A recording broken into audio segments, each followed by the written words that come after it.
আসসালামু আলাইকুম, স্বাগতম ইনসাইড টিভি সংবাদে। আমি মোহাম্মদ কিবরিয়া আজকের সব আন্তর্জাতিক খবর নিয়ে হাজির হয়েছি। শুরুতেই জানিয়ে দিব সংবাদ শিরোনাম, তারপর বিস্তারিত। হামলা থেকে অল্পের জন্য বাঁচলেন ইরানের সম্ভাব্য সর্বোচ্চ নেতা। প্রথমবার ইরানের যুদ্ধবিমান ধ্বংস করল ইসরায়েল। শ্রীলঙ্কায় ডুবন্ত ইরানি জাহাজটি সাবমেরিন হামলার শিকার হয়েছিল। তুরস্কে ইরানের ক্ষেপণাস্ত্র হামলা। ইরান যুদ্ধে ইসরায়েলের সাপ্তাহিক ক্ষতি $2.9 বিলিয়ন। আসসালামু আলাইকুম, স্বাগতম জানাচ্ছি ইনসাইড টিভি সংবাদে। আমি মোহাম্মদ কিবরিয়া। এতক্ষণ শুনছিলেন সংবাদ শিরোনাম, এবার বিস্তারিত। ইরানের সম্ভাব্য সর্বোচ্চ নেতা, আর এই ঘটনাটি এমন এক সময়ে ঘটেছে যখন পুরো অঞ্চলটিতে এক চরম উত্তেজনাপূর্ণ পরিস্থিতি বিরাজ করছে, যা আন্তর্জাতিক মহলকে গভীরভাবে ভাবিয়ে তুলেছে। আপনারা জানেন যে ইরানের বর্তমান সর্বোচ্চ নেতার পর যিনি এই পদে আসীন হতে পারেন, তার নিরাপত্তা ব্যবস্থা দেশের সবচেয়ে সুরক্ষিত বলয়ের মধ্যে থাকার কথা। কিন্তু তা সত্ত্বেও এমন একটি নিরাপত্তা ত্রুটির খবর বিশ্বজুড়ে আলোচনার কেন্দ্রবিন্দুতে পরিণত হয়েছে।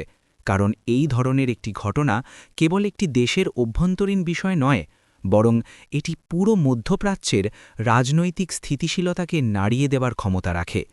বিশেষজ্ঞদের মতে এই ঘটনাটি প্রমাণ করে যে আধুনিক যুগে যতই কঠোর নিরাপত্তা ব্যবস্থা থাকুক না কেন, প্রযুক্তিগত এবং কৌশলগত দিক থেকে হুমকিগুলো আরও অনেক বেশি সূক্ষ্ম এবং জটিল হয়ে উঠেছে, যার ফলে কোনো নেতাই শতভাগ নিরাপদ নন।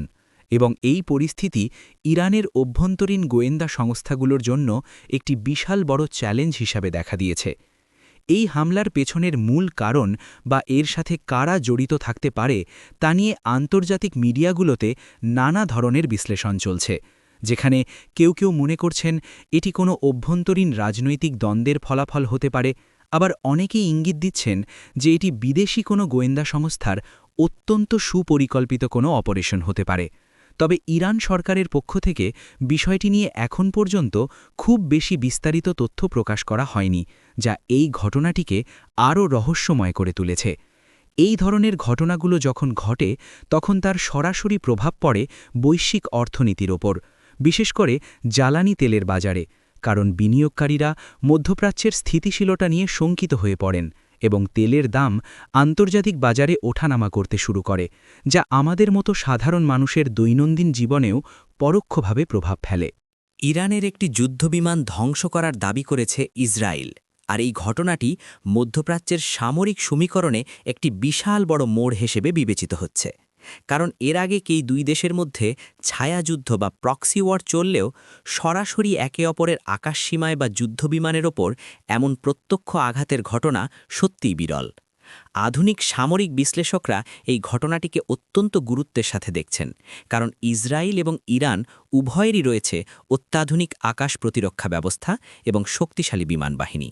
তাই যখন একটি দেশের যুদ্ধবিমান অন্য দেশের দ্বারা ভূপাতিত হয়, তখন সেটি কেবল একটি মেশিনের ধ্বংস নয়, বরং এটি উভয় পক্ষের প্রযুক্তিগত শ্রেষ্ঠত্ব প্রমাণের একটি বিশাল লড়াই হিসেবে কাজ করে। এই ঘটনার পর আন্তর্জাতিক সম্প্রদায়, বিশেষ করে জাতিসংঘ এবং বিশ্বের পরাশক্তি দেশগুলো গভীর উদ্বেগ প্রকাশ করেছে, কারণ আকাশপথে এমন সরাসরি সংঘাত যে কোনো মুহূর্তে একটি সর্বাত্মক যুদ্ধের রূপ নিতে পারে, যা এই অঞ্চলের সাধারণ মানুষের জীবনযাত্রা, অর্থনীতি এবং আঞ্চলিক নিরাপত্তাকে চরম ঝুঁকির মধ্যে ফেলে দেবে। সামরিক প্রযুক্তি বিশেষজ্ঞদের মতে ইসরায়েল সম্ভবত তাদের অত্যাধুনিক রাডার সিস্টেম এবং দূরপাল্লার মিসাইল ইন্টারসেপ্টার ব্যবহার করে এই লক্ষ্যবস্তুতে আঘাত এনেছে। অন্যদিকে ইরানের পক্ষ থেকেও তাদের আকাশসীমার সুরক্ষা এবং নিজেদের সামরিক সক্ষমতা নিয়ে নতুন করে মূল্যায়নের কাজ শুরু হয়েছে, কারণ একটি যুদ্ধবিমানের আর্থিক মূল্য যেমন কয়েক মিলিয়ন ডলার, তেমনি এর সাথে জড়িয়ে থাকে একজন পাইলটের জীবন এবং দেশের সামরিক সম্মান। এই ধ্বংসপ্রাপ্ত যুদ্ধবিমানের ধ্বংসাবশেষ থেকে অনেক গুরুত্বপূর্ণ সামরিক তথ্য উদ্ধার করা সম্ভব হতে পারে, যা ভবিষ্যৎ কৌশল নির্ধারণে উভয় পক্ষের জন্যই অত্যন্ত গুরুত্বপূর্ণ ভূমিকা পালন করবে। এবং এই পুরো ঘটনাটি বিশ্বের অন্যান্য দেশগুলোর বিমানবাহিনীর জন্য একটি বড় শিক্ষণীয় বিষয় হয়ে দাঁড়িয়েছে, যে আধুনিক আকাশযুদ্ধে প্রযুক্তিগতভাবে এক ধাপ পিছিয়ে থাকা মানেই হল নিশ্চিত পরাজয়। শ্রীলঙ্কার উপকূলে ভারত মহাসাগরে একটি ডুবন্ত ইরানি জাহাজ নিয়ে যে ধোঁয়াশা তৈরি হয়েছিল তা এবার কিছুটা পরিষ্কার হতে শুরু করেছে। কারণ সাম্প্রতিক আন্তর্জাতিক গোয়েন্দা রিপোর্ট এবং নৌ বিশেষজ্ঞদের মতে এই বাণিজ্যিক জাহাজটি মূলত একটি সাবমেরিন বা ডুবোজাহাজ হামলার শিকার হয়েছিল, যা সামুদ্রিক নিরাপত্তার ইতিহাসে এক নতুন উদ্বেগের জন্ম দিয়েছে। ভারত মহাসাগর বিশ্ব বাণিজ্যের জন্য অত্যন্ত গুরুত্বপূর্ণ একটি নৌপথ, যেখান দিয়ে প্রতিদিন বিশ্বের হাজার হাজার পণ্যবাহী জাহাজ চলাচল করে। আর এমন একটি নিরাপদ এবং ব্যস্ত আন্তর্জাতিক জলসীমায় একটি সাবমেরিন থেকে টর্পেডো বা অন্য কোনো প্রযুক্তি ব্যবহার করে একটি জাহাজে আঘাত হানার ঘটনা প্রমাণ করে যে বর্তমানে সামুদ্রিক রুটগুলো আর আগের মতো নিরাপদ নেই এবং যে কোনো দেশের বাণিজ্যিক জাহাজ যে কোনো মুহূর্তে গভীর জলের তলদেশ থেকে আসা অদৃশ্য বিপদের সম্মুখীন হতে পারে। এই ঘটনাটি শ্রীলঙ্কার সামুদ্রিক অর্থনীতির জন্য একটি বড় ধরনের মাথাব্যথার কারণ হয়ে দাঁড়িয়েছে, কারণ জাহাজটি ডুবে যাওয়ার ফলে এর ভেতরে থাকা বিপুল পরিমাণ জ্বালানি তেল এবং অন্যান্য রাসায়নিক পদার্থ সমুদ্রে ছড়িয়ে পড়ার একটি মারাত্মক ঝুঁকি তৈরি হয়েছে, যা ওই অঞ্চলের সামুদ্রিক জীববৈচিত্র্য, প্রবাল প্রাচীর এবং স্থানীয় জেলেদের জীবনজীবিকার উপর এক ভয়াবহ পরিবেশগত বিপর্যয় ডেকে আনতে পারে। আর এই দূষণ রোধে আন্তর্জাতিক সহায়তা কতটা দ্রুত পৌঁছাবে তা নিয়েও সংশয় রয়েছে। সাবমেরিন হামলার বিষয়টি প্রমাণ করা অত্যন্ত কঠিন একটি কাজ, কারণ ডুবোজাহাজগুলো রাডারের চোখ ফাঁকি দিয়ে গভীর জলের নিচ দিয়ে অত্যন্ত গোপনীয়তার সাথে চলাচল করে। তাই এই হামলার পেছনে কোন দেশের নৌবাহিনী জড়িত ছিল তা নিয়ে আন্তর্জাতিক মেরিটাইম ট্রাইব্যুনালে একটি দীর্ঘ আইনি এবং কূটনৈতিক লড়াই শুরু হতে যাচ্ছে বলে ধারণা করা হচ্ছে। তুরস্ক এবং ইরানের সীমান্তবর্তী অঞ্চলে এক অনাকাঙ্ক্ষিত উত্তেজনার সৃষ্টি হয়েছে, কারণ তুরস্কে ইরানের একটি আছড়ে পড়া ক্ষেপণাস্ত্র হামলা বা মিসাইল স্ট্রাইকের খবর আন্তর্জাতিক সংবাদ মাধ্যমে বেশ গুরুত্বের সাথে প্রচার করা হচ্ছে, যা দুটি প্রতিবেশী এবং শক্তিশালী দেশের মধ্যে দীর্ঘদিনের কূটনৈতিক সম্পর্কে এক নতুন ফাটল ধরিয়েছে।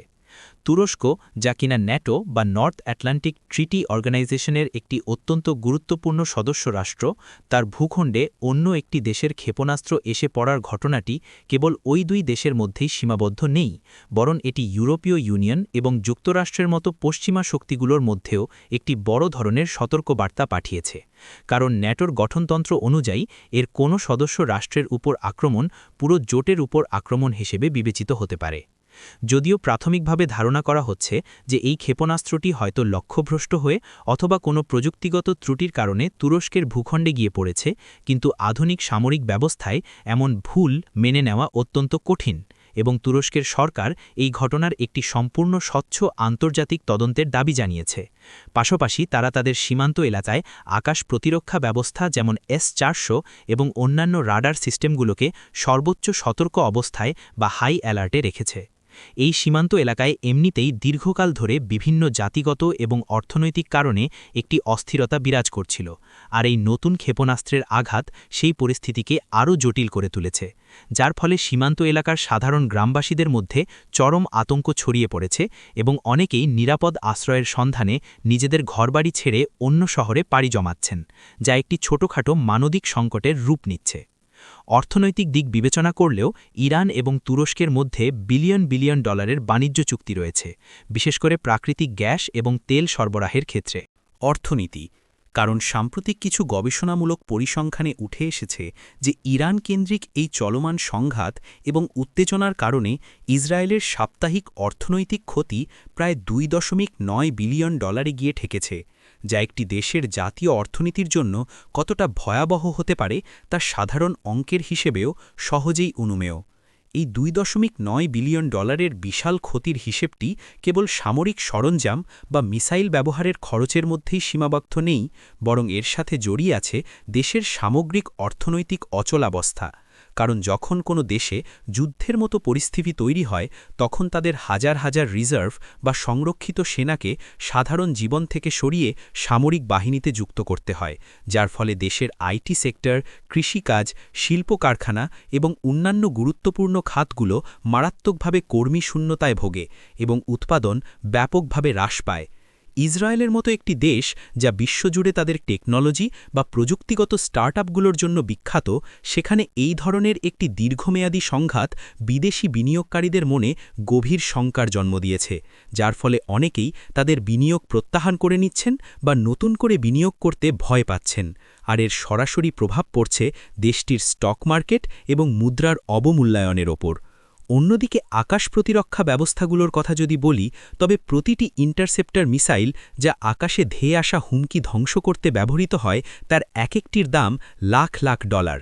আর প্রতিদিন যদি এমন অসংখ্য মিসাইল ফায়ার করতে হয় তবে তা একটি দেশের প্রতিরক্ষা বাজেটের ওপর কী পরিমাণ চাপ সৃষ্টি করে তাই 2.9 বিলিয়ন ডলারের পরিসংখ্যানেই স্পষ্ট হয়ে ওঠে। এই বিশাল অর্থনৈতিক ক্ষতি পুষিয়ে নিতে সরকারকে হয়তো ভবিষ্যৎ সাধারণ নাগরিকদের ওপর করের বোঝা বাড়াতে হবে অথবা শিক্ষা এবং স্বাস্থ্যখাত থেকে বাজেট কমিয়ে সামরিক খাতে স্থানান্তর করতে হবে, যা দীর্ঘমেয়াদে একটি দেশের মানব সম্পদ উন্নয়নের জন্য কখনোই মঙ্গলজনক নয়।